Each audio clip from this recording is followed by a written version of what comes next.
सहनाववतु सहनौ भुनक्तु सह वीर्यं करवावहै तेजस्विनावधीतमस्तु मा विद्विषावहै। ओम शांति शांति शांति। मीमांसा दर्शन की 58वीं कक्षा। मीमांसा दर्शन के प्रथम अध्याय का तृतीय पाद हमने पिछली कक्षा में समाप्त कर लिया था। आज चतुर्थ पाद प्रारंभ होगा। पिछले पाठ में से किन्हीं को कुछ पूछना है तो पूछ सकते हैं। सर जी, पृष्ठ संख्या 279 हिंदी की व्याख्या में ऊपर से तीसरी पंक्ति, ये अन्वय व्यतिरेक से जाना जाता है। जो बिना शब्द के भी आकृति को जान लेवे वो व्यक्ति को जान ही लेवे। जो शब्द के उच्चरित होने पर भी मानस दोष से कदाचित आकृति को उपलब्ध न करे वो कभी भी इस व्यक्ति को नहीं जान पाएगा। आचार्य जी, मेरा प्रश्न ये है, पहले शब्द नहीं है, आकृति है और व्यक्ति को पहचान लेते हैं। और दूसरे पंक्ति में शब्द है लेकिन आकृति नहीं है, तो वो मानस दोष से शब्द व्यक्ति से पहुंच नहीं पा रहा है, फिर भी व्यक्ति पहचान लेते हैं। तो मानस नहीं, फिर भी पहचान का लेते हैं, पहचान नहीं लेते, नहीं पहचानते, हाँ। तो मानस दोष से जैसे हट रहा है यहाँ पर, तो आकृति को देखकर भी उसका मन में बोध नहीं हो रहा, फिर भी तो नहीं जान सकता है। वहां ये नहीं कहा जा रहा है, ये शब्द का दोष नहीं बताया जा रहा है कि देखो शब्द से तो जाना ही नहीं जा रहा है, मानसिक दोष से, ऐसा नहीं है। आकृति के ज्ञान न होने से व्यक्ति का ज्ञान नहीं हो रहा है, केवल इतना दिखाना है। अगर आप आकृति के सामने होते हुए भी मानस उपचार से उसका जानना नहीं कहोगे तो ठीक है, वहां भी व्यक्ति नहीं आएगा। तो इससे क्या सिद्ध होगा? न तो शब्द है वहां और न आकृति है, तो व्यक्ति भी नहीं है। इससे क्या सिद्ध होगा? यहां अन्वय व्यतिरेक से व्यक्ति का ज्ञान कैसे होता है ये समझना है। तो यदि ऐसे उदाहरण लेंगे जहां पर शब्द और आकृति दोनों होंगे, ऐसे ही उदाहरण लेते रहेंगे तो यह निर्णय कभी नहीं हो पाएगा कि व्यक्ति का ज्ञान किससे हो रहा है, शब्द से या आकृति से, क्योंकि हर जगह दोनों विद्यमान है। इसी तरह से यदि ना शब्द हो ना आकृति हो, दोनों नहीं हो, तो भी व्यक्ति का ज्ञान नहीं होगा, तो तब भी निर्णय नहीं हो सकता। जो आप पहले वाले उदाहरण में जहां आकृति से व्यक्ति का ज्ञान होता है वहां भी मानस उपचार को ला रहे हो, तब तो शब्द तो है ही नहीं, आकृति भी नहीं रहेगी। तो जहां दोनों ही नहीं हो, शब्द और आकृति, तो व्यक्ति का ज्ञान होगा ही नहीं। तो इससे भी हमारे को कोई निर्णय नहीं हो सकता है। हमें निर्णय किस बात से होगा? अन्वय व्यतिरेक से, कि एक उदाहरण ऐसा लेंगे जहां शब्द नहीं है लेकिन आकृति है, और दूसरा उदाहरण लेंगे जहां शब्द है लेकिन आकृति नहीं है। अब देखेंगे कि व्यक्ति कहां पर हो रहा है उपलब्ध। तो पहला उदाहरण में जहां शब्द नहीं था लेकिन आकृति थी तो व्यक्ति था। दूसरे उदाहरण में शब्द है, आकृति नहीं है, तो व्यक्ति भी नहीं है। तो इससे पता लगा कि जब जब आकृति होती है तब तब व्यक्ति होता है, आकृति नहीं होगी तो व्यक्ति नहीं होगा, भले ही शब्द हो या ना हो। यदि शब्द के कारण से व्यक्ति आ रहा होता तो जहां पर शब्द नहीं था वहां भी व्यक्ति नहीं आना चाहिए था, और जहां शब्द है वहां व्यक्ति आ जाना चाहिए था, लेकिन नहीं आ रहा है। उसके विपरीत जहां आकृति है वहां व्यक्ति आ रहा है, जहां आकृति नहीं है वहां व्यक्ति नहीं आ रहा है। ये दूसरी तरफ हमारे को पता लग गया। इस अन्वय व्यतिरेक से निर्णय हुआ कि शब्द से व्यक्ति का ज्ञान नहीं होता है। ये इन्होंने प्रक्रिया अपनाई। ठीक है। और कि कोई गो शब्द, जैसे हमने किसी आकृति को देखा, पशु विशेष को देखा, हम उसको जानते नहीं हैं जब तक हमारे शब्द प्रमाण नहीं है, तो वहां पर कैसे करेंगे? शब्द भी नहीं है वहां पर जी। गाय के लिए तो ये उदाहरण नहीं बनेगा। गाय को तो हम जानते ही हैं। आप या तो आप ये पूछना चाह रहे हैं कि कोई ऐसी वस्तु है सामने जिसको हम जानते नहीं है, उसका नाम भी नहीं पता है, तो ठीक है, नहीं आएगा नाम। क्योंकि शब्द का अर्थ के साथ संबंध हुआ ही नहीं है हमारा, शब्द संकेत ही नहीं है किसी भी तरह से, तो नहीं आएगा। वस्तु को देखते ही शब्द थोड़ा ना आ जाता है, शब्द उसी में थोड़ा ना स्थित है कि वस्तु को देखा और शब्द आ गया। हाँ, उससे संबद्ध कोई शब्द है वो तो आ जाएगा। आप कोई उदाहरण लीजिए किसी वस्तु का, किसी वस्तु का उदाहरण लीजिए। जैसे नील गाय है, नील गाय है, तो उसका तो नाम पता है आपको। आप यूं कहो कोई ऐसा यंत्र है जो वैज्ञानिकों ने नया बना दिया और हमने आज तक देखा नहीं है, ठीक है, वो सामने आ गया, तो अब हमें उसका नाम नहीं पता है, तो हमें उसका नाम याद नहीं आएगा। लेकिन जैसा हमें दिखाई दे रहा है उससे संबंधित कई नाम आ जाएंगे। हम कहें कोई यंत्र है ये, यंत्र भी तो एक नाम है, ठीक है। हम कहेंगे कोई खिलौना है, कोई ऐसी चीज है भाई खिलौना सा है, तो खिलौना नाम याद आ गया हमारे को कुछ सादृश्य के कारण, उसका अपना नाम याद नहीं आया, एक खिलौना है। ये लगेगा कुछ ऐसा लंबा सा दिखेगा तो ये लगेगा ये मोबाइल है, या लगेगा कि रिमोट कंट्रोल है, ऐसा कुछ शब्द बोलेंगे, हमें वास्तव में नहीं पता ये क्या है, उस जैसी चीज है। कुछ न कुछ जैसा हमने जाना है उससे संबंधित नाम याद आएगा, लेकिन जिसका नाम हमें पता नहीं है वो नहीं आएगा। वो तो है, ठीक बात है, तो इसमें क्या। हाँ, आकृतिम अंतरेण अपि व्यक्तेः ज्ञानं भवति, यथा यदा कदाचित् वयं कस्यचित् वस्तुनः अवयवं पश्यामः तदा वस्तुनः आकृति ज्ञानं न भवति परंतु व्यक्ति ज्ञानं भवति। तज्ज्ञानमपि आकृति पूर्वकमेव भवति। इनका प्रश्न यह है कि किसी वस्तु का एक अवयव देख करके हमें उसका पूरे का ज्ञान हो जाता है, ठीक है। उसमें वैसे तो हमारा जो ये प्रसंग चल रहा है ना, ये उससे भिन्न है, आप उदाहरण भिन्न दे रहे हो। हमारा प्रसंग किस बात का है? शब्द से आकृति का ज्ञान होता है या व्यक्ति का ज्ञान होता है, शब्द से जुड़ी भी बात है ये। आकृतिम अंतरेण व्यक्तिर्ज्ञानं न भवति इति प्रतिज्ञा आसीत् पूर्वं, तदर्थं जब जब शब्द से संबंधित, शब्द या मुख्य शब्द से संबंधित है, आप जो कह रहे हो उसको उदाहरण को भी ले लेते हैं, लेकिन यहां वास्तव में तो शब्द की बात है कि जब भी शब्द से व्यक्ति का ज्ञान होगा तो वो आकृति पूर्वक होगा, ठीक है। यहां मूल तात्पर्य है, यहां पर शब्द को लेकर के कथन है, ठीक है। आपका कहना है कि भाई किसी का एक अवयव देखा, ठीक है, और उस अवयव को देख करके हमें उस व्यक्ति का ज्ञान हुआ, और आकृति का ज्ञान यानी जाति का ज्ञान बाद में हुआ, ऐसा ही इनका कहना है, ठीक है। इसका कोई उदाहरण देंगे? बताओ। यथा भवान उक्तवान् गो प्राणिनः, जैसे किसी का हाथ देखा, तो हाथ देखने से क्या पता लगेगा? हाथ देखने से क्या पता लगेगा? व्यक्ति ज्ञान। हाथ देखा, बताओ। ऐसे ही किसी का हाथ देखा, कोई हाथ देखा तो क्या ज्ञान होगा?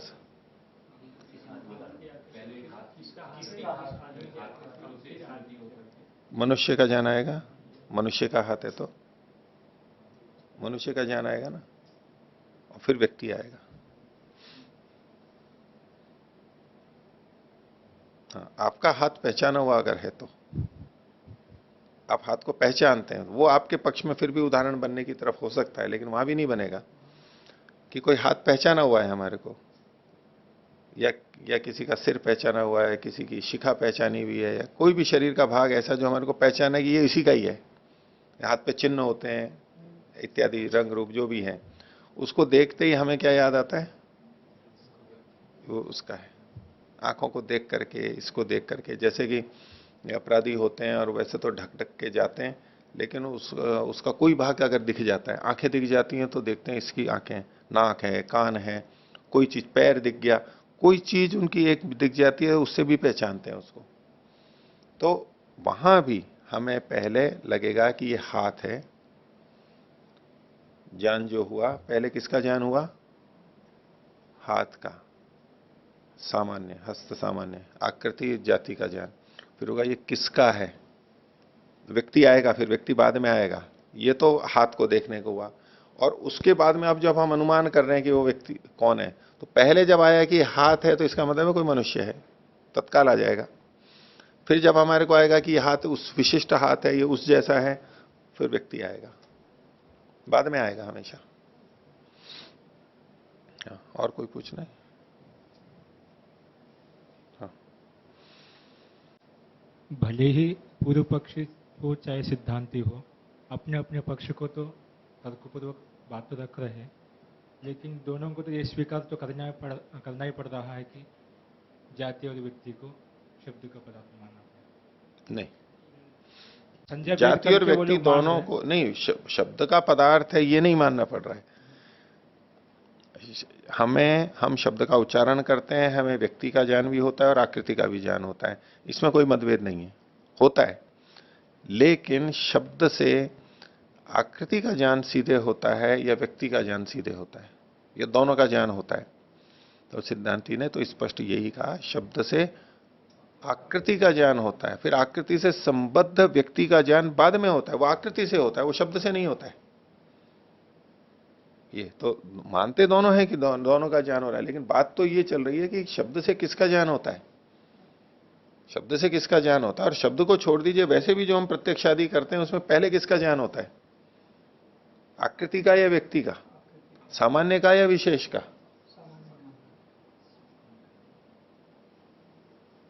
तो ये जो सारी प्रक्रिया है हमारी, ये बुद्धि के स्तर पे जो हमारा जो ज्ञान की प्रक्रिया है, हम कैसे जानते हैं बात को, कुछ भी जानते हैं हम, कुछ भी सुनते हैं, सुनने का ले लीजिए, छूने का ले लीजिए, चखने का ले लीजिए, किसी भी ज्ञान का बोध को ले लीजिए आप, सब जगह ये लगेगा पहले आकृति यानी जाति का ज्ञान होता है और फिर व्यक्ति का ज्ञान होता है। मीठी चीज खाई, क्या है ये, मीठा है। और कौन सा मीठा है, गुड़ का मीठा है, चीनी का मीठा है, पिंड खजूर का मीठा है, आम का मीठा है। मीठे तो 10 तरह के होते हैं, चावल का मीठापन है, मीठे तो बहुत तरह की चीजें होती है। फिर व्यक्ति पे जाएगा, मीठा है और क्या, आम का मीठा है। अभी आम क्या हुआ, पहले तो मीठा है ये सामान्य आया था, अब विशिष्ट हो गया आम का, अब आम भी सामान्य हो गया। कौन से आम का है, लंगड़े का है, दशहरी का है, या तोतापुरी का है, चौसा का है, कौन सा, 10 तरह के आम मिलेंगे, कौन से आम का है। उसमें भी, अब उसमें भी मान लो किसी के बगीचे में अलग अलग आम के पेड़ हो, बोले इस आम के पेड़ का ऐसा है, जैसे जामुन के पेड़, इसके ऐसे जामुन आते हैं, इसके ऐसे आते हैं, इसका आम ऐसा है। तब वो घर में देख रहे, अच्छा ये हमारे ये जो 4-5 पेड़ है उसमें से कौन से पेड़ का है, और फिर वो विशेष पे चला जाएगा व्यक्ति के ऊपर इत्यादि। वो प्रक्रिया चलती चली जाएगी। पहले जाति का होगा, फिर व्यक्ति होगा, फिर वो व्यक्ति भी जाति बन सकता है, फिर उसके आगे व्यक्ति में पहुंचेगा, अंत्य विशेष पे पहुंचेगा, फिर वहां व्यक्ति अंत्य विशेष आ जाएगा, उसके बाद जाति नहीं आएगी। अंत्य विशेष तो वो अकेला ही है, तो अकेला है तो फिर जाति कहां से आ गई। जाति के लिए कम से कम 2 या 3 तो चाहिए, अनेक तो होने ही चाहिए, एक में तो जाति का प्रयोग नहीं होगा। तो अंत्य विशेष होगा, वो केवल विशेष यानी व्यक्ति ही होगा, जाति नहीं होगी। ठीक है, हाँ। तो कोई भी पदार्थ होता है तो अवयव सन्निविष्ट होता है तो जाति का ही होगा, तो व्यक्ति का तो फिर कोई अर्थ ही नहीं रहेगा। नहीं, अर्थ क्यों नहीं है, ये तो बात नहीं, ये मत बोलो। जाति के साथ जुड़ा हुआ व्यक्ति भी है, वो भी ज्ञान होगा, वहां व्यक्ति भी है और जाति भी है उसमें।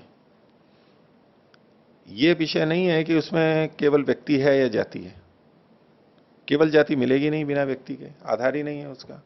और जहां जहां व्यक्ति होगा उसमें जाति भी होगी।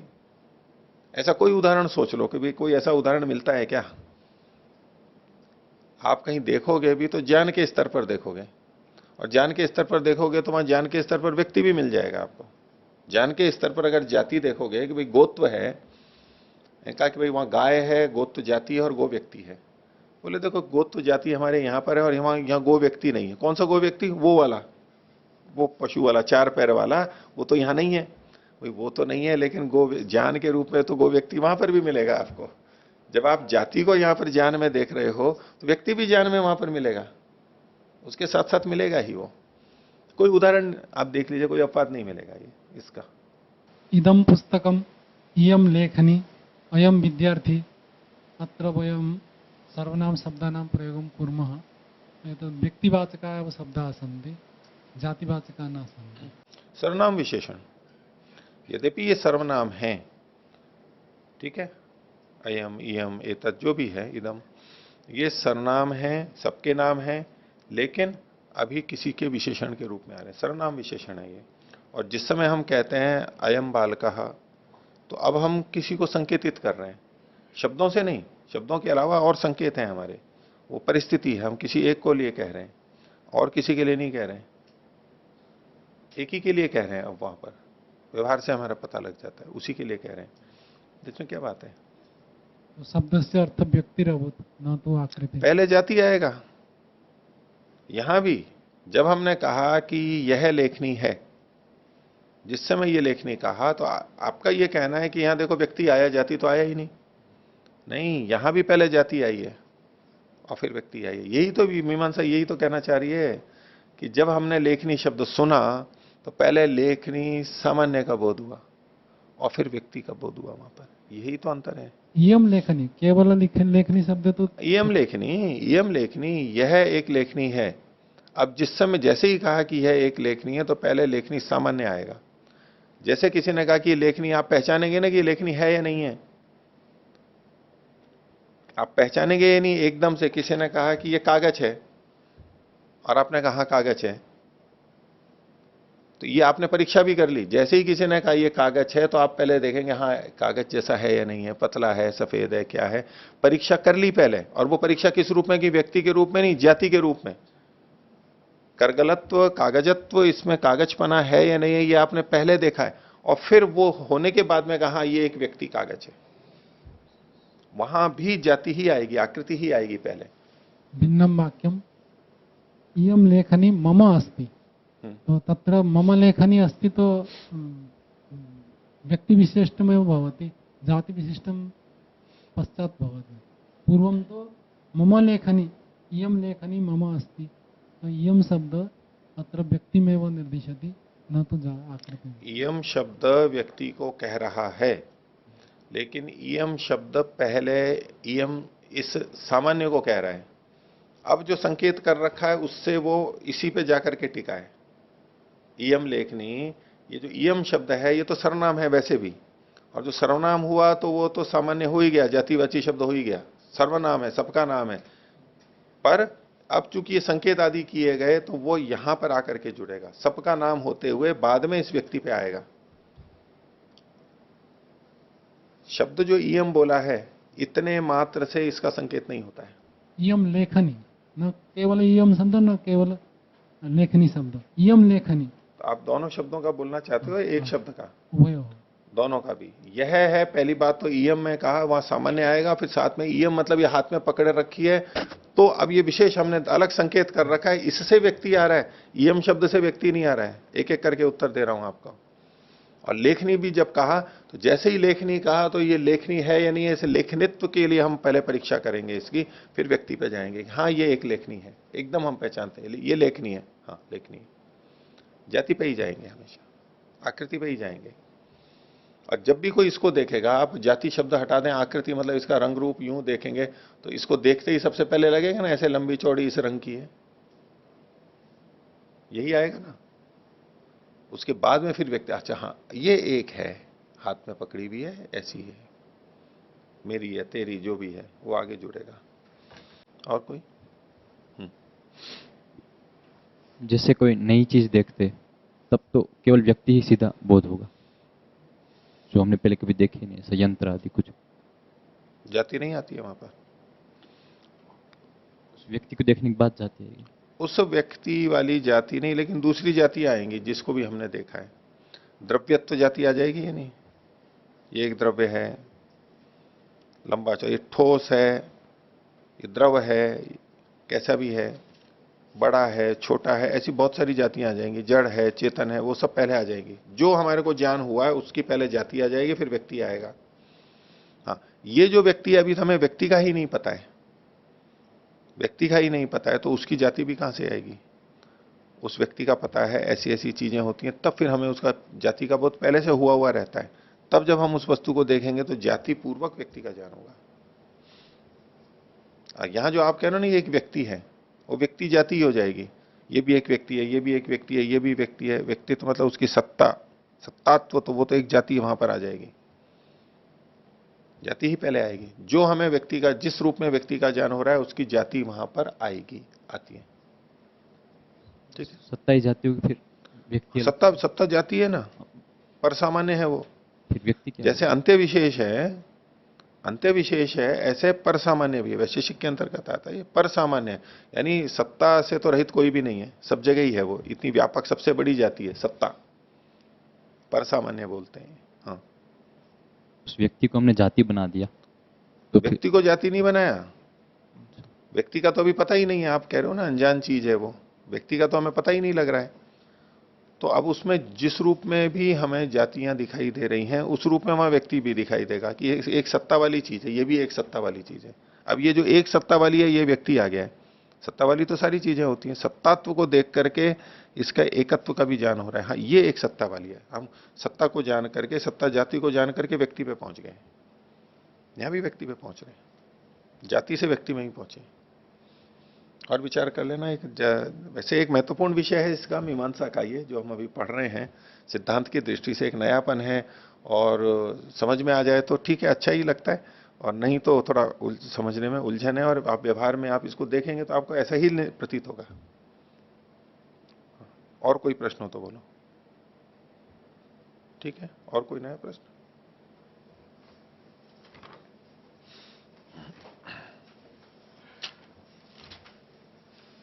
तो आगे का पाठ प्रारंभ करते हैं, प्रथम अध्याय का चतुर्थ पाठ।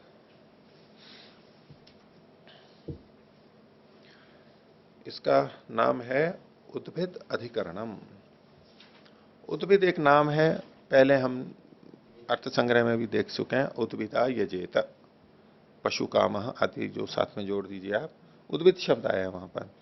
तो उद्भिद आदि बहुत सारे यहाँ पर नाम आएंगे जिन उन वचनों को देंगे जिस पर यहाँ पर चर्चा की जाएगी। तो उद्भिद अधिकरण, उद्भिद आदि अधिकरण ऐसा मान सकते हैं, पहला शब्द उद्भिद है इसलिए। दूसरे ढंग से इसी अधिकरण को खोला गया, उद्भिद आदि शब्दानाम याग नाम धेयताधिकरणम। उद्भिद आदि जो शब्द हैं वो याग के नाम है, नामधेय हैं, ये अधिकरण यहां पर चलाया जा रहा है कि उद्भिद शब्द गुणवाची है या नामवाची है, ये यहां पर विवेचना चलेगी। कुछ अर्थ संग्रह में भी हमने देखा था, लेकिन क्यों ऐसा निर्णय कर रहे हैं ये सब विवेचना यहां पर आएगी। अभी तक जो हमने देखा था विधियों के अंदर, हमने देखा, देखिए कि वेद के हमने कितने भाग किए थे वहां पर अर्थ संग्रह के अंदर। वेद क्या क्या किए थे? विधि, मंत्र, नामधेय, निषेध और अर्थवाद। अभी तक हमने तीन चीजें देखी हैं, उनमें से वेद से जुड़ी हुई विधि चल चुकी है, पीछे आ चुका है ना विधि, और अर्थवाद आ गया है, और मंत्र आ गया है। तो विधि, मंत्र और अर्थवाद, ये तीन चीजें आ चुकी हैं हमारी। अब जो दो बची हैं, नामधेय और निषेध, उसमें से नामधेय यहां पर शुरू हो रहा है। नामधेय के बारे में चर्चा चल रही है, जो अधिकरण का नाम दिया ना, याग नामधेयता अधिकरणम, उद्भिद आदि शब्द से याग का नाम आएगा, उसके बारे में चर्चा चलेगी। क्यों इसको नाम माना गया, क्यों इसको हम गुण विधि नहीं मान सकते, इत्यादि तर्क वितर्क पक्ष विपक्ष के यहां पर चलेंगे। तो देखिए, पहले उदाहरण वाक्य हैं, उद्भिदा यजेत, पशु काम आदि वो सब जोड़ सकते हैं, लेकिन केवल इतना ही भाग उन्होंने लिया है अभी। उद्भिदा यजेत ये एक वाक्य हो गया, बलभिदा यजेत ये दूसरा वाक्य हो गया। यहां पर पूर्ण विराम लगा लीजिए। ये दो एक तरह के उदाहरण हैं, एक साथ मिलते हैं ये। और अभिजिता यजेता और विश्वजिता यजेता ये दूसरी तरह से मिलते हैं। चाहे तो ये जो चार अलग अलग हैं तो चार भी मान सकते हैं, लेकिन थोड़ा अगर यूं विभाजन करना चाहें तो यहां पूर्ण विराम लगा सकते हैं। प्रथम दो एक तरफ, दूसरे दो एक तरफ। इति समामनंती, ऐसे बोले जाते हैं, ऐसे वचन मिलते हैं हमारे को। तत्र संदेह किम उद्भिदादयो गुण विधय आहोस्वित कर्म नाम ध्येयानी।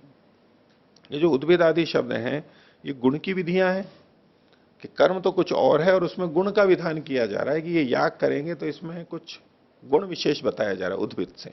तो ये जो है ये उद्भिद आदि गुण की विधि है अथवा कर्म के नामधेय, कर्म नामधेय है।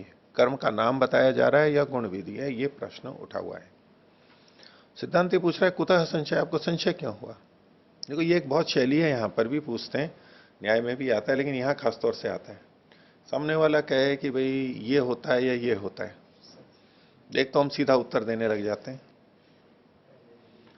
फिर कई बार वो उसका ठीक उत्तर नहीं आता है, हम कुछ और बोलते रहते हैं, उसके संशय का कारण कुछ और होता है। तो अच्छा ये रहता है कि उससे पूछे, अच्छा आप ये संशय क्यों हुआ आपको? वो कई जने वो बताना नहीं चाहते, अभिव्यक्ति नहीं करना चाहते, नहीं जी मैं तो बस पूछ रहा हूं आपसे कि ये ठीक है ये ठीक है। अब वो बताए या ना बताए, लेकिन उत्तर देने वाले को अपनी तरफ से सोचना ही होता है कि इसको आखिर ये प्रश्न उठा क्यों है, इसका कारण क्या है, बीज क्या है। तो हम वैसा ही उत्तर देंगे तो उसको एकदम समझ में आ जाएगा, उसका कारण कुछ और है और हम कुछ और ढंग से समझ करके उत्तर दे रहे हैं। क्योंकि जब भी हम उत्तर देंगे कोई ना कोई कारण मान करके ही उत्तर देंगे, इस संदेह का कारण, संदेह का निवारण करेंगे तो कुछ ना कुछ कारण हमारे मन में आएगा और उसका हम उत्तर दे रहे होते हैं। वो कई बार सामंजस्य वाला नहीं होता है, तो ऐसे में दूसरे से पूछ लेते हैं और इस दौरान हमें उसको समझने का अवसर मिल जाता है और हम बिल्कुल ठीक उत्तर दे पाते हैं, समय भी मिल जाता है हमारे को, समय भी मिल जाता है ना, बस थोड़ा इतनी सी देर में। उसने पूछा एकदम उत्तर दो, इसकी जगह हमने कहा कि अच्छा ये संदेह क्यों हुआ, अब वो बता भी रहा है और हम उत्तर भी ढूंढते जा रहे हैं, हमारे को थोड़ा सा भले ही आधा मिनट 1 मिनट मिलता है लेकिन अवसर मिल जाता है और उसका अभिप्राय भी हम ठीक जान पाते हैं और ठीक उत्तर दे पाते हैं। तो ये इसी तरह सब जगह कहते हैं कुतः संशय, भाई संशय हुआ क्यों है आपको, कारण क्या है, संशय का आधार क्या है। और कई बार क्या होता है, वो संशय का आधार जब बोलते हैं ना, वहीं हमारे को पता लग जाता है कि ये क्या गलत सोच रहा है, उसके वहीं सोच में ही गलत होती है कि भाई आप ये जो संदेह कर रहे हो संदेह ही गलत है, आपका प्रश्न ही नहीं बनेगा, आपने गलत सोच रखा है इसलिए आप संशय पैदा कर रहे हो, ये सोचना ही ठीक नहीं है, ये कैसे आपने सोचा, आधार ही नहीं है इसका, तो संशय ही समाप्त हो जाएगा, उसका कोई उत्तर देने की जरूरत ही नहीं है, वो संशय व्यर्थ में खड़ा किया हुआ था, उसका कारण ही हट गया उसका। तो तत्र संदेह कुतः संशय, तो बोले उभय था प्रतिभातो वाक्यात। यहां क्या लिखा हुआ है आपके, प्रतिभाता लिखा हुआ है ना, भातो लिखा हुआ है।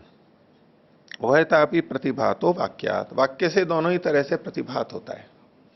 अब ये प्रतिभातो शब्द है या इसको कुछ तो करते हैं प्रतिभाति, उभयता भी प्रतिभाति वाक्यात, वाक्य से दोनों ही तरह से प्रतीत होता है। प्रतिभाति हमारे को अच्छा लगता है, ठीक लगता है, लेकिन पूना वाला जो संस्करण है उसमें भी प्रतिभातो ही लिखा हुआ है, इसको द्विवचन मान करके चलते हैं।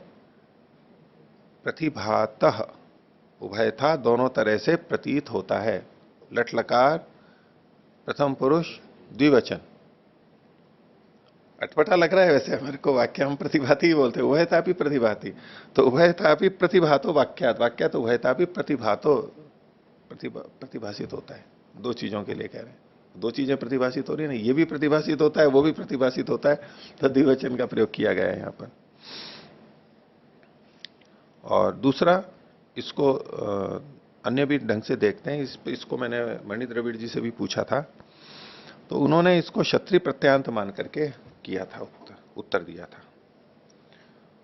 उन्होंने कहा था ये क्षत्रिय प्रत्यांत हो गया और पंचमी विभक्ति एक वचन है, प्रतिभाता वाक्यात प्रतिभातात वाक्यात, यानी इसको करेंगे प्रतिभासमानात वाक्यात। इसका अर्थ अगर हम खोलेंगे, प्रतिभातो वाक्यात यानी प्रतिभातः और वाक्यात इन दोनों में समानाधिकरण्य मान करके वो अर्थ कर रहे थे।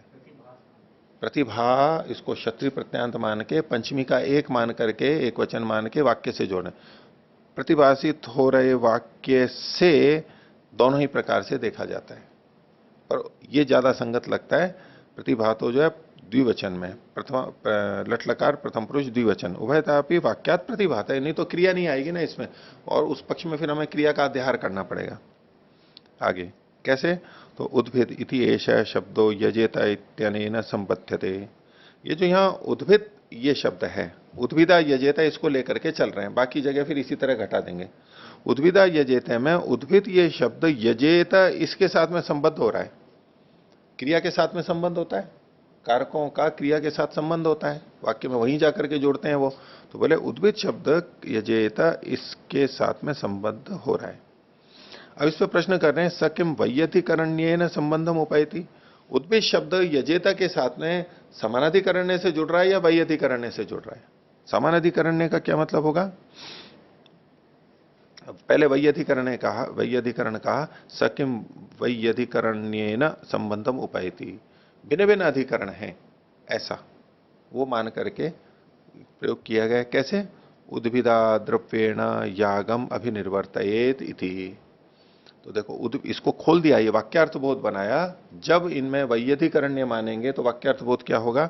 उद्भिदा, ये उद्भिदा है तृतीय विभक्ति का एक वचन, उद्भिद शब्द हलंत है तृतीय विभक्ति का वचन। उद्भिदा द्रव्येण, उद्भिद द्रव्य के द्वारा, उद्भिद और द्रव्य में यह समान अधिकरण है। द्रव्य कौन सा? उद्भिद द्रव्य है, उद्भिद द्रव्य के द्वारा यागम अभिनिर्वर्तयेत, याग को संपन्न करे।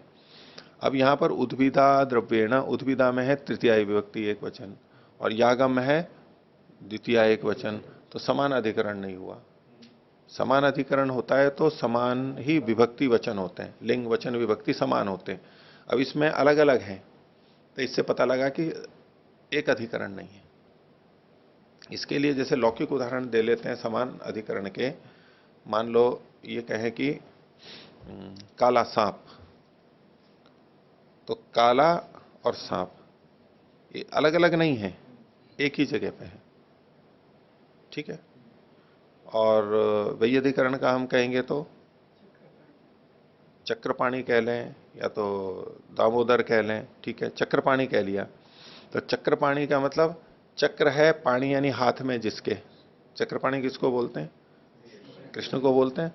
वो सुदर्शन चक्र साथ में जो रहता है, चक्र है हाथ में जिसके, चक्रपाणी। अब चक्र अलग चीज है और हाथ अलग चीज है, एक ही जगह नहीं है, दोनों अलग अलग हैं। यद्यपि वो एक दूसरे पर निर्भर है लेकिन अलग अलग हैं। ये वैयधिकरण हुआ कि दो अलग अलग चीजें हैं यहाँ पर। और काला सांप जब हम बोलते हैं तो अब वो कृष्णत्व सांप से भिन्न नहीं है कुछ भी, और सांप कृष्णत्व से रहित नहीं है, काले सांप की दृष्टि से कथन है। ये समान अधिकरण होता है। एक ही अधिकरण कहते हैं आधार को, एक ही जगह पे दोनों चीजें हो वो समान अधिकरण ने हुआ, और जो अलग अलग जगह पे है तो वैयधिकरण ने हुआ, अलग अलग वस्तुएं हो जाएंगी। तो जहां समान अधिकरण ने होता है दो शब्दों के अंदर, वहां समान वचन विभक्ति लिंग होते हैं, भिन्न नहीं होता है। और वैयधिकरण ने होता है तो भिन्न भिन्न हो सकते हैं, भिन्न भिन्न होंगे। तो यहां अर्थबोध के समय भिन्नता दिखा करके विभक्ति से उद्भिदा द्रव्येण यागम निर्वर्तयेत अभिनिर्वर्तयेत, तो उद्भिदा ये तृतीय विभक्ति हो गई द्रव्य, और यागम द्वितीय विभक्ति हो गई। तो उद्भिद और याग दो अलग अलग चीजें, एक नहीं है। हम कहें कि दरांती से गेहूं के फसल को काटो, तो दरांती से ये तृतीय विभक्ति है, और उनको पौधों को काटो, वो उसमें द्वितीय विभक्ति आई है। तो दरांती अलग चीज हो गई और वो अलग चीज हो गई, वैयधिकरण हो गया। और फिर यूं कहा कि नई दराती से काटो, या यूं कहो कि लंबी दराती से काटो। अब ये जो लंबी है या नई है और दराती है, इन दोनों में अधिकरण समान ही है, क्योंकि लंबापन या तो नयापन है वो उसी में ही, दराती में अलग अलग नहीं है, तो इनमें समान विभक्ति वचन आएंगे। तो समानाधिकरण और वैयधिकरण, व्याकरण वाले तो इस बात को अच्छी तरह समझते ही हैं, बार बार आता है। इस दृष्टि से यहां पर अब कथन किया जा रहा है वाक्य रचना में। तो क्या कहा कि उद्भिदा यजेत, ये जो शब्द है या समानाधिकरण्य है या वैयधिकरण्य है। उद्भिद शब्द का यजेते के साथ में संबंध है, ये तो ठीक है, लेकिन ये समानाधिकरण रूप से संबंध है या वैयधिकरण्य से है, ये एक देखने की बात है। तो उन्होंने प्रस्तुत किया पहले कि स किम वैयधिकरण्य ने संबंधम उपैति, तो वैयधिकरण के रूप में संबंध कैसे प्राप्त हो सकता है, उसके लिए उदाहरण दे दिया, वाक्य बना दिया। उद्भिदा द्रव्येण यागम अभिनिर्वर्तयेदिति। वाक्यार्थ बोध हो सकता है ना। उद्भिद नामक द्रव्य का प्रयोग करके उसके द्वारा उसको साधन के रूप में लेते हुए याग का संपादन करे, एक हो गया। उत समानाधिकरण्य, अथवा समानाधिकरण रूप से अगर जब इसी वाक्य को लेंगे उद्भिदा यजेत है, तो क्या वाक्य बनेगा, वाक्यार्थ बोध क्या आएगा, उद्भिदा यागेन यजेत इति। अब देखो उद्भिदा ये तृतीया का एक वचन है, यागेन ये तृतीया का एक वचन है, उससे यजेत यजन करे। मूल में उद्भिदा यजेत, यजेत ही है, लेकिन यजेत शब्द को जब हम खोलते हैं तो क्या होगा, यागम कुर्यात, यागम कुर्यात, याग को करे। तो जब इसको नाम देंगे तृतीया में, तो उद्भिदा यागेन यजेत, उद्भिद नाम, उद्भिद भी वही है और याग भी वही है। यानी वो तब होगा कि नाम एक होगा। अगर उद्भिद नाम है और याग का नाम है तो क्या उद्भिद भी वही है और याग भी वही है। उद्भिदा यागे न यजेत इति, तो यजेत इति का मतलब क्या है? उद्भिदा यागे न इष्टम भावयेत, उद्भिद याग के द्वारा इष्ट का भावन करे, इष्ट की प्राप्ति करे। तो द्वेधा अपि एतस्मिन् प्रतिभाति वाक्ये, यहां प्रतिभाति वाक्य के बाद अल्प विराम है, लगा लीजिए, संभवती संशय। तो द्वेधापि तस्मिन् प्रतिभाति वाक्ये, तस्मिन् प्रतिभाति वाक्य, उस जात होते हुए वाक्य में, प्रतिभाति जो शब्द है ये क्षत्रिय प्रत्यांत सप्तमी का एक वचन है। क्षत्रिय प्रत्यांत सप्तमी का एक वचन है, सती सप्तमी है यहां पर। ये प्रतिभाति लट लकार प्रथम पुरुष एक वचन नहीं है। द्वेधापि दोनों ही प्रकार से, तस्मिन वाक्य प्रतिभाति, उस वाक्य के प्रतीत होने पर, ये जो वाक्य है कौन सा? उद्भिदा यजेता, इस वाक्य के दोनों तरह से प्रतीत होने से इसके वाक्यार्थ वो दोनों तरह से निकल सकता है। प्रतिभाति, इसको प्रतिभाति को कहेंगे प्रतिभास माने। जैसे वहां पर हमने प्रतिभातो, इसके लिए मणिद्रविड़ जी ने बताया था प्रतिभास मानात, प्रतिभास मानात ये अर्थ किया था। और प्रतिभाति के लिए उन्होंने कहा प्रतिभास माने, प्रतिभास माने सती।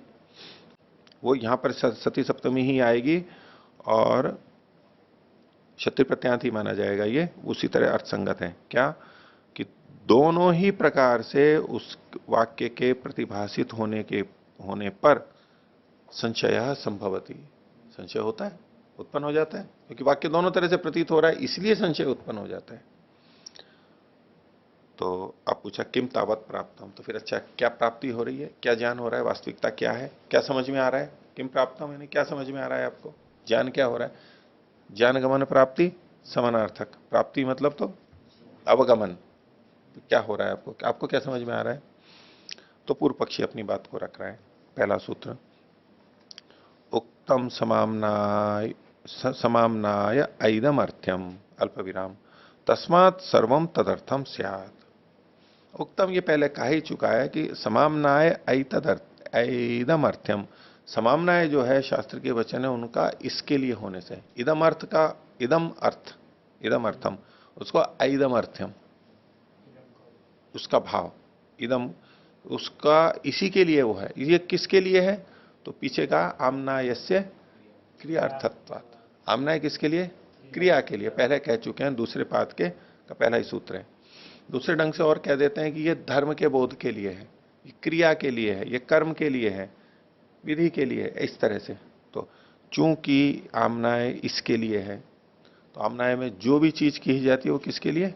क्रिया के लिए। तो कहना क्या कह चाहते हैं? उद्भिदा यजेता में उद्भिद भी जो शब्द आया वो किसके लिए होगा? क्रिया के लिए होगा।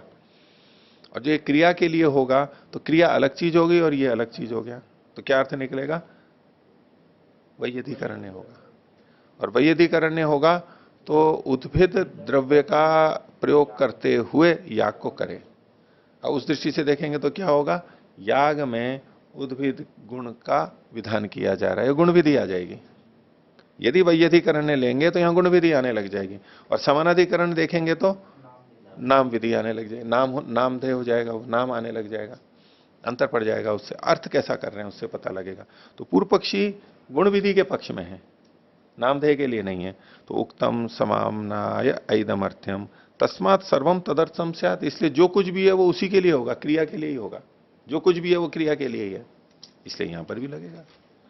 भाष्य देखिए, उक्तम अस्माभि समाम्नायस्य ऐदम अर्थ्यम, हमारे द्वारा ये कहा जा चुका है, हम मानते हैं और शास्त्र में पीछे आ ही चुका है कि ये समाम्नाय का ऐदम अर्थ्यम। ऐदम अर्थ्यम मतलब या तो कहो धर्म प्रतिपादनार्थम। समाम्नाय किसके लिए है? धर्म के प्रतिपादन के लिए, पहले आ ही चुका है। और धर्म क्या है? तो कर्म ही है। धर्म क्या है? क्रिया रूप ही है, उसी के लिए कहा गया है। इसको 1-1-25 में भी देख सकते हैं हम, और 1-2-1 में भी देख सकते हैं। 1-1-25 में और 1-2-1। अब उसके लिए बता रहे हैं कि जो शास्त्र था, वेद था, जो चोदना थी, निर्देश था, वो किस किस प्रकार के होते हैं? बोले कश्चिदस्य भागो विधि ही, इसका कोई भाग तो विधि होता है। उनको देखना, उन शब्दों को, वेद के जो हमने भेद किए ना 5, उनमें से जो देखो 3 को कैसे ले रहे हैं, ये पूर्व पक्षी प्रस्तुत कर रहा है। कश्चिदस्य भागो विधि, इसका कोई भाग तो विधि होता है। कौन सा विधि, कौन सा होता है? जो अविदितम अर्थम वेदयति, अज्ञात अर्थ को जो बताता है। विधि हमेशा क्या होती है? अज्ञात अर्थ को बताती है। चाहे क्रिया को हो तो वो क्रिया होती नहीं है, नहीं पता है तो क्या ये करो। तो जो वाक्य के अंदर उद्देश्य और विधेय माना जाता है, विधेय या जो विधि है वो विधि वो अज्ञात अर्थ को बताती है, वो विधि कहलाती है। बस अब हमें कैसे पता है कि ये कौन सा ज्ञात है और कौन सा अज्ञात है? किसी केवल वाक्य को देख करके तो पता नहीं लगेगा, पृष्ठभूमि से ही पता लगता है कि किसमें कौन सा अंश ज्ञात था और कौन सा अज्ञात था। जो अज्ञात था वही विधि हो गई। तो यो अविदितम अर्थम वेदयति, ये विधि भाग हो गया। एक उदाहरण दिया, यथा सोमे न यजेत, सोमवता ये आगे ना इष्टम भावित, सोमे न यजेत हो गया इति। आगे कश्चित अर्थवादो, और कोई अर्थवाद होता है, ये दूसरी बात कही जा रही है। पहली विधि और दूसरा अर्थवाद। वो क्या करता है? यह प्ररोचयन विधिम स्तौति, जो उसमें रुचि पैदा करता हुआ विधि की स्तुति करता है, प्रशंसा करता है, व्यक्ति उसमें लगेगा, प्रवृत्त हो जाएगा। ये हम पहले देख चुके हैं। उदाहरण दिया, यथा वायुर्वई क्षेपिष्ठा देवता, वायु क्षेपिष्ठ तीव्र गति से चलने वाला है। वायव्यम श्वेतम आलभेता भूति कामा, क्यों? वायुर्वई क्षेपिष्ठा देवता, ये स्तुति वचन हो गया, अर्थवाद हो गया। तीसरा, कश्चिन मंत्राः, और कुछ मंत्र होते हैं, ये तीसरी बात है। यो विहितम अर्थम प्रयोग काले प्रकाशयति, जो विहित अर्थ को, बताए हुए अर्थ को प्रयोग के काल में प्रकट करता है, यानी स्मरण कराता है। मंत्र जो है क्रिया का स्मारक होता है, वहां पर ये यहां पर माना जाता है। तो ये तीसरी बात हो गई। कौन कौन सी? विधि, अर्थवाद और मंत्र। यही हम पीछे देख चुके हैं, और यही, और अब एक और चीज नहीं आ रही है जो आगे बताएंगे। तो इसको लिए इन्होंने उदाहरण दिया, बर्हिर्देव सदनम दामी, बर्हिर्देव सदनम दामी, ये जो प्रयोग था उसमें मंत्र का प्रयोग है ना, और मंत्र का विनियोग है, उसको पुरोडाश को वहां पर स्थापित करने में इसका प्रयोग किया जाता है इत्यादि। तस्माद उद्भिदादयो अमीशाम प्रयोजनानाम अन्यतमस्मयी प्रयोजनाय भवेयुः। तो ये जो उद्भिद आदि शब्द हैं, जो आपने 4 उदाहरण दिए हैं, ये इन्हीं प्रयोजनों में से किसी एक प्रयोजन वाले हों। पूर्व पक्षी ने अभी तक 3 ही देखे, 3 ही जाने, क्योंकि 3 की ही चर्चा अभी तक हुई है। बोले इसी के लिए थे ये तो सारे, तो ये 3 में से कोई सा ना कोई होना चाहिए। अब ये एक एक को घटा करके देख रहा है कि तीनों में से कौन सा होगा। तो कहते हैं तत्र तावन न अर्थवादः, भाई ये इसको अर्थवाद तो नहीं कह सकते। उद्भिदा यजेत, बलविधा यजेत, इसको अर्थवाद तो नहीं कह सकते। क्यों नहीं कह सकते? वाक्य शेषो ही स भवति विधातव्य से, जो विधातव्य है, जिसका विधान किया जाना, उसका वाक्य शेष होता है। तो ये तो वाक्य शेष है नहीं, इसलिए ये अर्थवाद तो हो नहीं सकते। ठीक बात कह रहे हैं ना, बिल्कुल ठीक समझ रखा है पूर्व पक्षी ने।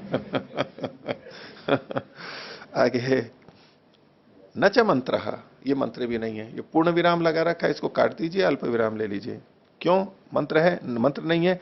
एवं जाति एकस्य प्रकाशयितव्यस्य अभावात, इस प्रकार के, इसके द्वारा कोई चीज प्रकाशित हो रही हो, वहां पर स्मारक हो रहा हो, वो भी नहीं है यहां पर, इसलिए मंत्र भी नहीं हो सकता है। आगे पारिशेष्यात गुण विधि, और परिशेष न्याय से गुण विधि बच गई। 2 तो है नहीं, और है कुल 3 ही। ये 3 से अतिरिक्त और किसी को नहीं देख रहा है, इतना ही उसको पता है। तो परिशेष से गुण विधि बनेगी, और इसको गुण विधि बनेगी तो वाक्यार्थ बोध क्या बनेगा? उद्भिदा यजेते का, तो उद्भिद गुणवता यागस्य विधीयते, उद्भिद गुण वाले याग का यहां पर संबंधित विधान किया जा रहा है, ये वाक्यार्थ बोध निकल के आएगा। गुण मान लिया उसको। कुतः, आपने इससे पूछा जा रहा है कि भाई गुण विधि क्यों आपने मानी, तो उसके लिए कारण भी तो बताओ, केवल परिशेष से भी काम नहीं चलता है, वहां कुछ कारण भी बताने पड़ते हैं। तो कुतः 3 कारण बता रहा है ये पूर्व पक्षी। प्रसिद्धेर अनुग्रहात, प्रसिद्धि का अनुग्रह हो रहा है, प्रसिद्धि लागू हो रही है वहां पर। क्या प्रसिद्धि हो रही है? कि उद्भिद शब्द लोक में द्रव्यवाची है। उद्भिद मतलब उद्भिद्य जायते इति उद्भिद, भूमि को फोड़ करके निकलते हैं। उद्भिद मतलब पेड़ पौधों को बोलते हैं, जमीन को फोड़ करके निकलते हैं। उनका अंकुर जो होता है, जिस समय निकलता है तो भूमि को यूं हटा करके निकलता है ना, ऊपर फोड़ना ही हो गया, भूमि को फोड़ करके निकलता है। तो वहां लोक में उद्भिद शब्द द्रव्यवाची प्रसिद्ध है। तो जब हम उद्भिद बता यागेन इष्टम भावयेत, ये जब मतुप ला करके वाला करेंगे तो यहां द्रव्य बच जाएगा, तो प्रसिद्धि का अनुग्रह होगा। लोक में जो प्रसिद्ध अर्थ है उसी का अनुग्रह होगा, उसका अनुपालना होगी। और यदि हम उद्विदा यजेत में उद्विद नाम का याग करते हैं तो ये तो प्रसिद्धि का तो अनुग्रह हुआ नहीं। लोक में उद्विद शब्द किसी क्रियावाची नाम के रूप में तो प्रसिद्ध है नहीं। तो एक प्रमाण बनता है ना कि क्यों हम ये अर्थ ले रहे हैं, एक हेतु बनेगा ना, तर्क तो बन ही रहा है ना, युक्ति है कि भाई लोक प्रसिद्धि के अनुग्रह हो रहा है, आप ऐसा अर्थ ले रहे हो जो लोक में प्रसिद्ध नहीं है। और पीछे बता ही जा चुका है जो अर्थ लोक में है वो वेद में है, वही अर्थ लिए जाने चाहिए, तो प्रसिद्धि का अनुग्रह हो रहा है। तो प्रसिद्ध अनुग्रहात एक बात, गुण विधेयर अर्थवत्वात, यदि इसको हम गुण विधि करेंगे, यानी उद्भिद इस गुण का द्रव्य का विधान करेंगे तो सार्थक होगा, क्योंकि याग का तो विधान है और गुण का कथन किया जा रहा है। तो ये जो वाक्य बोला गया उद्भिदा यजेत, ये वचन सार्थक होगा। और यदि आप इसको नाम में ही जोड़ोगे तो बोले कोई अंतर नहीं आएगा। आप यजेता कहो चाहे उद्भिदा यजेता कहो, उसमें क्या अंतर आ रहा है? कुछ नई चीज तो पता नहीं लगी, कोई नया विधान तो हुआ नहीं, तो ये वाक्य अनर्थक हो जाएगा। तो यदि गुण विधि मानते हैं तो ये सार्थक होगा। ये दूसरा हेतु है इसका, गुण विधेयर अर्थवत्पात। और तीसरा है प्रवृत्ति विशेष करत्वाच, और इससे प्रवृत्ति विशेष होगी। नहीं तो उद्विदा यजेता आप अगर नाम कर रहे हो, नाम अभिधेय कर रहे हो, तो इसमें कौन सी प्रवृत्ति में विशेषता आएगी आपकी? कुछ भी नहीं होगा। आप गुण विधि मानेंगे तो प्रवृत्ति में विशेष होगा कि आप उद्भिद को लेकर के आएंगे, उस द्रव्य का प्रयोग करेंगे, वह प्रवृत्ति अलग होगी, क्रिया अलग होगी। तो ये तीन कारण दिए इन्होंने। न चैषाम यागार्थ था लोके अवगम्यते, इनकी अब ये कहा कि ये क्यों विधि की गई, मान लो तो विधि किसकी कहेगी? गुण की विधि की गई। और विधि हमेशा अज्ञात अर्थ की जाती है। तो बोले कि इसका, इनकी, इन द्रव्यों की, यहां था उद्भिदा यजेता, बलविदा यजेता इत्यादि जो भी ये सारे हैं, इनकी यागार्थ था। यागार्थ था मतलब ये याग के लिए हैं। लोके न अवगम्यते, लोक में तो जानी नहीं जाती है, इसलिए यहां पर इन वाक्यों में इनको कहा जा रहा है कि नई बात कही जा रही है। यदि ये बात लोक से ही जान ली जाती तो फिर शास्त्र में कहने की जरूरत ही नहीं थी उसकी। एक बहुत बड़ी बात कहते हैं इस बात को, ये भाव बहुत जगह आता रहता है मीमांसा में, कि वेद में और इन शास्त्रों में कौन सी बातें कही गई हैं जो सामान्यतः लोक में या तो स्वभावतः हमें पता नहीं लगती हैं, वो बातें कही गई हैं। उसी को जनाने की आवश्यकता है, नहीं तो जो स्वभावतः हमें पता लग जाती हैं उसको कहने की जरूरत नहीं है। उससे भिन्न बात कोई नई कही जा रही है, जो बात हम वैसे नहीं समझ पाते वो यहां पर कही गई होती है। एक बहुत बड़ा सिद्धांत है, और मंत्रों के अर्थ में क्या चीज मुख्य है ये पकड़ने के लिए एक विशेष साधन है। अगर हमने ये ध्यान नहीं रखा तो हम मंत्र का अर्थ करते हुए हमें ये लगेगा कि हाँ इससे ये पता लग रहा है। तो ऐसा जब अर्थ हम वेद आदि शास्त्रों का या इन मंत्रों का करते हैं तो कहेगा इसमें क्या विशेषता है, तो पता लग ही जाता है, वैसे ही पता लग जाता है। इससे इसको पढ़ करके क्या प्रयोजन है फिर हमारा? जो चीज हमें वैसे ही पता लग रही है तो शास्त्र क्या कर रहा है वहां पर? जाने हुए को जना रहा है हमारे को? नहीं, शास्त्र वो चीज बताता है जो हमें पता नहीं लगती है, वैसे सीधे सीधे सामान्य रूप से पता नहीं लगती है, वो चीज बताता है। अब अगर हमारे को ये पता है तो उस मंत्र में हम वहां दृष्टि जाएगी कि इसमें अतिरिक्त कौन सी बात कही जा रही है, और हम पकड़ लेंगे कि इस मंत्र का विधेय क्या है, ये मंत्र कहा किस लिए गया है। अगर ये नहीं पता लगेगा तो हम मंत्र से सामान्य चीज ही निकालते रहेंगे और कहेंगे इस देखो मंत्र में ये कहा गया, जबकि वो विधेय नहीं है वहां पर मंत्र का। मंत्र इसलिए नहीं बनाया गया कि वो बात कही जाए। तो मंत्र में ठीक ठीक क्या चीज कही जा रही है इसके लिए हमें ये पता होना चाहिए। ये एक बिंदु काम करता है कि जो लोक से भी पता लग रहा है वो मंत्र से नहीं आएगा, कुछ अतिरिक्त चीजें वहां पर हमारे को दिखनी चाहिए। हाँ, लोक में दूसरों से सुनकर के हम जान लेते हैं, उन्होंने शास्त्रों से जाना है फिर हम जान लेते हैं, वो जानना अलग है, वो तो शास्त्र से ही आया है, वो तो परंपरा से ही आया है। लेकिन बिना शास्त्र के एक सामान्य व्यक्ति क्या चीज जान सकता है, उसको ध्यान में रखते हुए ये देखना होता है। तो अगर न चैषम यागार्थ तथा लोके अवगम्यते, इन शब्दों की यागार्थ तथा लोक से तो पता नहीं लग रही है, इसलिए ये वाक्य बनाए गए हैं। न च वेदेन परिभाष्यते, और न ही वेद यानी श्रुति के द्वारा इसका परिभाषण किया गया था, इसलिए गुण विधेय यहां पर गुण की विधि है। या तो वेद में कह दिया गया होता या लोक में आ गया होता तो इन वाक्यों को बनाने की जरूरत नहीं थी। ये वाक्य वो हैं जो वेद के नहीं है, श्रुति के नहीं है, मानते हैं, अलग वाक्य माने, वेद में नहीं है ये मान करके कथन कर रहे हैं। इसलिए ये गुण विधि है। तो यहां जो ये देखो तीन कारण बताएं, प्रसिद्धेर अनुग्रहात, गुण विधेर अर्थवत्वात और प्रवृत्ति विशेषकरत्वाच्च, इन तीन का ये प्रयोग जगह जगह बीच बीच में करते रहेंगे, खोलते रहेंगे, आता रहेगा। ये जो चर्चाएं चलेंगी उसमें इन तीन बिंदुओं को आप ध्यान देना, बीच बीच में आते रहेंगे, मैं बताऊंगा अभी। और गुण विधेय, गुण रूप विधि क्यों की जाती है, उसके लिए ये तीन कारण भी बताए जाते हैं। एक श्लोक भी मिलता है इसी बात को बताने के लिए। श्लोक आप लिखना चाहें तो लिख लीजिए। प्रसिद्धेर बलवत्वेन, प्रसिद्धेर बलवत्वेन, प्रसिद्धेर बलवत्वेन प्रयोजन वशेन च, प्रयोजन वशेन च, प्रसिद्धेर बलवत्वेन प्रयोजन वशेन च, पूर्ण विराम, एक पंक्ति हो गई।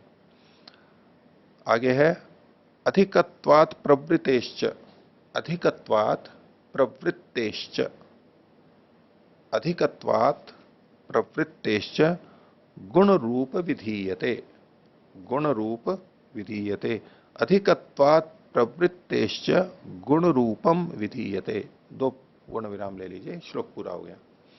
यही तीन बातें यहां पर कही गई हैं। प्रसिद्धेर बलवत्वेन, प्रसिद्धि बलवान होती है, उस शब्द का जो अर्थ प्रसिद्ध है वो यहां पर बलवान हो जाएगा। और जिसको हम कहते हैं कि रूढ़ी, रूढ़ी जो होती है वो प्रसिद्ध ही तो होता है, वो उसी को हम पहले अर्थ लेते हैं, वही लेना होता है। और प्रयोजन वशेन च, इस वाक्य का प्रयोजन भी तो कुछ आना चाहिए।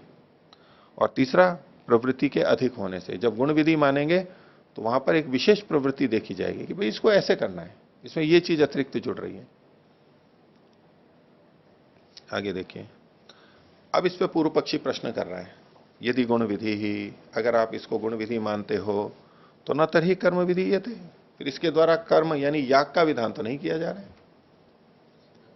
सिद्धांत प्रश्न कर रहा है ना, अगर आप गुण विधि कह रहे हो तो इससे कर्म का विधान नहीं मान सकते हो आप, क्योंकि एक वाक्य से एक ही विधि होगी। अविहिते च कर्मणि तत्र गुण विधानम अनर्थकम, और अगर आप ये मानते हो कि हाँ ठीक है यहाँ कर्म का विधान नहीं है तो और जगह भी नहीं है, तो कर्म ही अविहित है तो उसमें गुण का विधान तो अनर्थक हो जाएगा। भाई पहले कर्म तो आनी चाहिए, क्रिया तो आनी चाहिए, तब कहें कि ये ऐसे करो, इससे करो। जब क्रिया ही नहीं है, बोले इस काम को चिमटे से करो, अब चिमटे से करो, पहले कार्य तो बताओ कि रोटी को या बाटी को किसको करना है, वही नहीं बताए, बोले चिमटे से करो, क्या करो चिमटे से, कार्य ही नहीं पता है, तो वो गुण विधि व्यर्थ हो जाती है। इसलिए कहा कि अभिहिते च कर्मणि तत्र गुण विधानम अनर्थकम। अब इस पे पूर्व पक्षी कह रहा है नेति ब्रूमा, नहीं हम ऐसा नहीं कहते, ये गलत है। क्यों? इसकी अब वो प्रकृति वो बता रहा है, कर्म का विधान पहले से अगर हो तो ये गुण विधि मानी जा सकती है ना, तो ये क्रिया विधि कर्म विधि का बता रहा है। कहा प्रकृतो ज्योतिष्टो में गुण विधानम अर्थवत भविष्यति, प्रकृति में ज्योतिष्टोम, ज्योतिष्टोम जो प्रकृति है वहां पर इसका विधान, गुण का विधान सार्थक हो जाएगा, क्योंकि कर्म की विधि अन्यत्र कह दी गई है और यहां गुण का विधान है, इसलिए सार्थक हो जाएगा। और यदि नामधेयम स्यात् यावदेव यजेत इति तावदेव उद्भिदा यजेत इति, तो पूर्व पक्षी ने सिद्धांति के आक्षेप का तो उत्तर दिया और अब उस पर आक्षेप कर रहा है कि अच्छा आप गुण विधि नहीं मानोगे तो आप नामधेय मानोगे, तो क्या दोष होगा कि यदि नामधेयम स्यात्, अगर ये वाक्य नामधेय हो जाए तो यावदेव यजेता इति, जितना अर्थ यजेता का है तावदेव उद्भिदा यजेता, उसका भी यही अर्थ है। कोई विशेष अर्थ तो आया नहीं आपका, अतिरिक्त क्या हुआ, ये वाक्य की सार्थकता क्या हुई। न प्रवृत्तो कश्चित गुण विशेष स्यात्, प्रवृत्ति यानी जो क्रिया करने हैं उसमें क्या अंतर पड़ा। अब यजेता कह दो चाहे उद्भिदा यजेता कह दो, उद्भिदा को नाम आपने कह दिया तो उसमें अंतर क्या पड़ा आपकी क्रिया में, तो ये वाक्य तो व्यर्थ हो गया ना। यानी कोई भी वाक्य व्यर्थ नहीं होना चाहिए, उसकी कुछ न कुछ संगतता, कुछ न कुछ विशिष्टता अवश्य होती है। ये भी बहुत बड़ा सिद्धांत है इनका। कई बार हम उन वाक्यों को देख के कह देते हैं भाई ठीक है ये तो वही है, कुछ न कुछ नया अवश्य कहा गया होगा वहां पर, ये हम खोज सकते हैं। इस तरह की हमारे को पता हो तो हम फिर ऊहा करते हैं कि कुछ न कुछ नया खोजना है। दूसरा सोचेगा कि नए की तो क्या बस ये तो वही है, तो वो ऊहा भी नहीं कर पाएगा। और हमें पता है नहीं कुछ न कुछ तो नया अवश्य कहा गया है, तो हम सोचेंगे और कुछ न कुछ नया हमारे को मिलेगा और फिर लोगों को लगेगा ये एक नया अर्थ आ गया है, ये तो अर्थ किसी ने नहीं किया था, ये तो एक नई चीज आ गई। तो हर वाक्य कुछ न कुछ नया अवश्य कहता है, निरर्थक नहीं है। जो पुनरावृत्ति की बात है, ये है वो है, जो बहुत सारे आक्षेप मंत्रों में किए जाते हैं, उन सबके पीछे ये सिद्धांत हम मान के चलेंगे कि नया कुछ न कुछ अवश्य होता है। जोर देना है कुछ न कुछ नया अवश्य। अब हमारा दिमाग उसी तरह सकारात्मक चलेगा तो हमको कुछ न कुछ वहां मिलेगा और हम उत्तर संतोषजनक दे सकते हैं वहां पर। तो यावदेव यजेत तावदेव उद्विदा यजेत इति न प्रवृत्तो कश्चित विशेषस्यात्, आक्षेप कर रहा है पूर्व पक्षी सिद्धांति पे, और अपने पक्ष में पुष्टि कर रहा है गुण विधौ च गुण संयोगाद अभ्यधिकम अर्थम विदधतः उद्भिदादय शब्दा अर्थवंतो भविष्यन्ति। और गुण विधि में क्या होगा, गुण संयोग से अभ्यधिक अर्थ को कहते हुए, विधान करते हुए, ये विदधतः है, ये जो क्षत्रिय प्रत्यय का रूप है, प्रथमा का बहुवचन, प्रथम विभक्ति बहुवचन, विदततः उद्भिदादय शब्दाः, शब्द का विधान करते हुए उद्भिद आदि जो शब्द है वो अर्थवंतो भविष्यन्ति, सार्थक हो जाएंगे, क्योंकि नई चीज वहां पर कह रहे हैं, गुण संयोग आदि अधिक अर्थ को कहते हुए, तस्मात् गुण विधेय इत्येवं प्राप्तम, इसलिए यहां पर गुण विधि ही प्राप्त है। पूर्व पक्षी ने अपने बात रख ली, थोड़ी चर्चा भी हो गई सिद्धांति की ओर से, और ये पूरा हुआ। अब इसका उत्तर सिद्धांति देगा, एवं प्राप्ते ब्रूमा, ऐसा प्राप्त होने पर, ऐसा पक्ष रखे जाने पर अब हम अगली बात को कहते हैं, तो ये हम अगली कक्षा के अंदर देखेंगे। आज का पाठ इतना ही रखते हैं। प्रणव ध्वनि।